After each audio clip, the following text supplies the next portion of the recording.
ఉమ్మడి ఆంధ్రప్రదేశ్ విభజన జరిగి 10 ఏళ్లు అయిపోయింది. అయినా విభజన చట్టం ప్రకారం జరగాల్సిన పంపకాలు మాత్రం ఇంకా పూర్తి కాలేదు.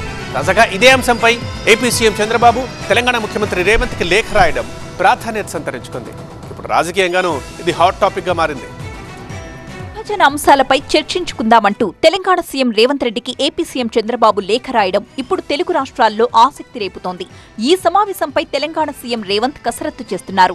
డిప్యూటీ సీఎం భట్టి విక్రమార్కతో కలిసి హైలెవెల్ మీటింగ్ నిర్వహించిన సీఎం రాష్ట్ర విభజన తరువాత ఇప్పటికీ అపరిష్కృతంగా ఉన్న సమస్యలపై ఆరా తీశారు.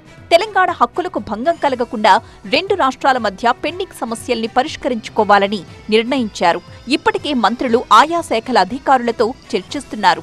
రోడ్లు, భవనాల శాఖకు సంబంధించి ఏపీ అధీనంలో ఉన్న ఆస్తుల్ని స్వాధీనం చేసుకుంటామన్నారు మంత్రి కోమటిరెడ్డి.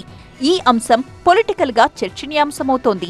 ఏపీ సీఎం చంద్రబాబు రేవంత్కు లేఖ రాయడంపై భిన్నాభిప్రాయాలు వ్యక్తమవుతున్నాయి. కూర్చుని చర్చించుకోవడం మంచి పరిణామమే అన్న మాజీ మంత్రి హరీష్ రావు దీనికి కొన్ని కండిషన్స్ కూడా సూచించారు. రాష్ట్ర విభజన జరిగిన కొత్తలో పోలవరం కోసం ఏపీలో విలీనం చేసిన 7 మండలాల్ని తిరిగి తెలంగాణకిచ్చే విధంగా చంద్రబాబుతో చర్చలు జరపాలని సూచించారు.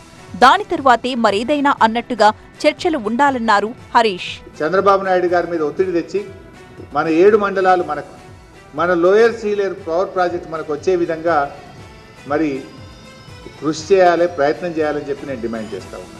సమస్యల పరిష్కారానికి తప్ప మరో మార్గం లేదన్నారు కోదండరాం. గతంలో కేసీఆర్, జగన్ కలిసి భోజనం చేశారు తప్ప ప్రజా సమస్యలపై చిత్తశుద్ధితో చర్చించలేదని విమర్శించారు. త్వరలో జరగబోతున్న తెలంగాణ, ఏపీ ముఖ్యమంత్రుల భేటీ సఫలం అవుతుందా? 10 ఏళ్లుగా పడున్న సమస్యలకి పరిష్కారం దొరుకుతుందా అన్నదే ఇప్పుడు ఉత్కంఠను కలిగిస్తోంది.